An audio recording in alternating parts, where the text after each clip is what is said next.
नमस्ते दोस्तों। तो दोस्तों, जैसे कि मैंने आपको लास्ट वीडियो में बताया था कि इस वीडियो में हम बात करने वाले हैं कि कैसे आप अपनी असफलता और सफलता के लिए खुद ही जिम्मेदार हैं। आपकी सफलता और असफलता के लिए आप स्वयं ही जिम्मेदार हैं। जब इंसानी शरीर को भूख लगती है तो वह खाना खाता है, जब प्यास लगती है तो पानी पीता है, पर जब वह जीतना चाहता है तो वह जीत क्यों नहीं पाता? वह अपने लक्ष्यों को प्राप्त क्यों नहीं कर पाता? वह कौन सी चीज़ है जो उसे रोक के रखती है, उसे आगे नहीं बढ़ने देती? कौन है जो उसका दुश्मन है? आपको सुनकर शायद हैरानी होगी, लेकिन इसका एकमात्र कारण वह खुद ही है। हाँ, वह आप ही है जो आपको आगे नहीं बढ़ने देता। जब लोगों से अक्सर इस सवाल का जवाब मांगा जाता है तो उनके जवाब कुछ ऐसे होते हैं कि मेरा बॉस नहीं चाहता कि मैं तरक्की करूं, मेरे ऑफिस का माहौल ठीक नहीं है, मेरे घर पर शांति नहीं रहती, मेरी किस्मत खराब है, मेरे पिताजी ने मुझ पर बचपन से ध्यान नहीं दिया, मैंने गलत कॉलेज का चुनाव किया, अभी मेरी उम्र कम है, अभी मेरे पास पर्याप्त अनुभव नहीं है, कुछ लोग नहीं चाहते कि मैं सफल बनूं, अभी मेरी परिस्थितियां ठीक नहीं हैं, हमारे यहाँ का मौसम सही नहीं रहता, हमारे देश की सरकार हमारे लिए कुछ नहीं करती, मेरे पड़ोसी अच्छे नहीं हैं, इत्यादि। यह हारने वाले लोगों की आम बोलचाल की भाषा है। वह अपनी वर्तमान स्थिति के लिए बाहरी कारणों को जिम्मेदार ठहराते हैं।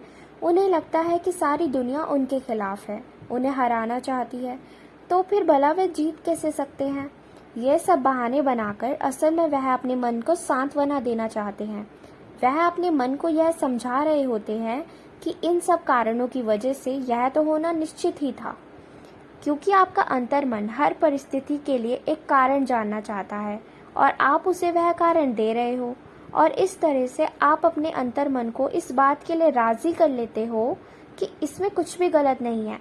ऐसी कठिन परिस्थितियों में हारना स्वाभाविक था और स्वाभाविक घटनाओं के लिए दुख करने की क्या ही आवश्यकता है। जब आप जिंदगी में पहली बार हारते हैं तो आपका मन इन कारणों को जल्दी से स्वीकार नहीं करता और दुखी हो जाता है, लेकिन बार बार हारने पर इसी तरीके से स्पष्टीकरण देने के कारण आपका अंतर्मन इन सभी कारणों को स्वीकार करने लग जाता है और उसके बाद हारना आपके अंतर्मन के लिए एक स्वाभाविक घटना हो जाती है, मानो जैसे आम बात हो। आपका अंतर्मन यह बात मान लेता है कि हारना एक स्वाभाविक प्रक्रिया है और इसमें कुछ भी गलत नहीं है और ना ही इसमें ऐसा कुछ है जिसका दुख मनाया जाता है। जब आप खुशियों को सफल होकर प्राप्त नहीं कर पाते तो हारने के बाद आप अपने अंतर्मन में इन स्पष्टीकरणों के द्वारा ऐसा माहौल बना लेते हो जिससे कि आपको बहुत कम दुख हो, या फिर हारने के बाद आपका मन दुख मनाना या परेशान होना बंद कर दे। फलस्वरूप आप जीतने के लिए भी पर्याप्त कोशिश नहीं करते, कहीं तो कम कर देते हैं और फिर बार बार हारता चला जाते हैं। दोस्तों, याद रखिए, कभी भी अपने मन को झूठी सांत्वनाएं ना दें, एक्सक्यूजेस मत बनाइए। बाहरी चीज़ों में गलती निकालने से अच्छा आप अपनी गलती देखिए, आपने क्या गलती की है। ओके, खुद को बेहतर बनाइए। हमारी जंग किसी बाहरी व्यक्ति या किसी बाहरी चीज़ से नहीं, हमारी जंग खुद के साथ होनी चाहिए, खुद को बेहतर बनाने के लिए होनी चाहिए। Okay, so never give up. अभी कमेंट में लिखिए never give up. Okay, and stay tuned with me, video अभी बाकी है। हार का कारण, जस्टिफिकेशन ड्रिवन मॉडल। आपने स्वयं ही यहाँ पर अपने अंतर्मन के चारों तरफ एक जाल बुन दिया है जिसमें से आपका अंतर्मन चाह कर भी बाहर नहीं निकल पा रहा। आइए इसे एक मॉडल के द्वारा समझने का प्रयास करते हैं जिसे हम जस्टिफिकेशन ड्रिवन मॉडल कहते हैं। जब आप हारते हो तो दुखी हो जाते हो, क्योंकि ये स्वाभाविक प्रतिक्रिया है और यह तो आपके मन में सुख को पाने की इच्छा को और भी प्रबल कर देती है, जो कि होना भी चाहिए। किंतु जब आप इस दुख को अपने द्वारा बनाए स्पष्टीकरणों के द्वारा कम कर देते हो तो अनजाने में उस चिंगारी को भी कम कर देते हैं जो और भी बेहतर प्रयासों के लिए ज़रूरी है। परिणाम स्वरूप अगली बार आप कम प्रयास करते हो, इसी वजह से फिर असफल हो जाते हो, फिर वही स्पष्टीकरण या बहाना आता है। आपके द्वारा और अनजाने में ही सही, किंतु आप फिर से अपने दुख को कम कर लेते हैं और फिर वापस ज़रूरी चिंगारी को और कम कर देते हैं और अगला प्रयास और भी कमज़ोर हो जाता है। परिणाम स्वरूप फिर से असफल हो जाते हो और यही क्रम चलता रहता है। जीत की कुंजी, इट मीन्स जीतने का फॉर्मूला, रियलाइजेशन ड्रिवन मॉडल। असफलता के इस क्रम को आप तोड़ सकते हैं।